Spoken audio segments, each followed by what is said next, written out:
वाला घर हो, गइल बा कमाए खातिर दिल्ली शहर हो, शहर हो, शहर हो। सैया के बाटे सखी मिट्टी वाला घर हो, गइल बा कमाए खातिर दिल्ली शहर हो। उनका ला बना दे अब हम ईटा के मकान, भोले नथिया के बेच दे अब सोनरा के दुकान, हकन बोलिया के बेच दे अब सोनरा के दुकान।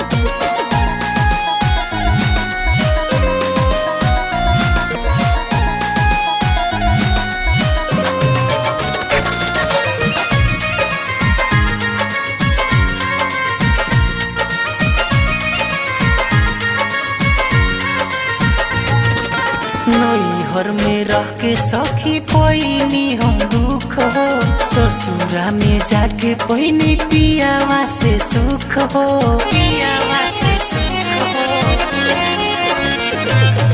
नैहर में रह के सखी पैनी हम दुख हो, ससुरा में जाके पैनी पियावा से सुख हो।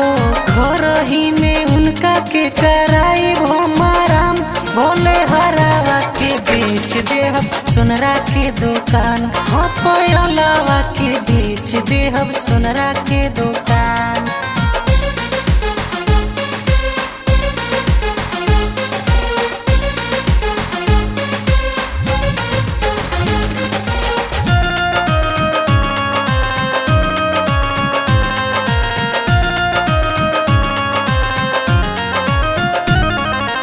घर ही में राही राही लागे नहीं मन हो, लगल रहे हर दम पियावे पर ध्यान हो, पियावे पर ध्यान हो। घर ही में राही राही लागे नहीं मन हो, लागल रहे हर दम पियावे पर ध्यान हो। जी तू बिहारी को बाटे और मान, पयलावा के बेच दे हम सोनरा के दुकान, पयलावा के बेच दे हम सोनरा के दुकान।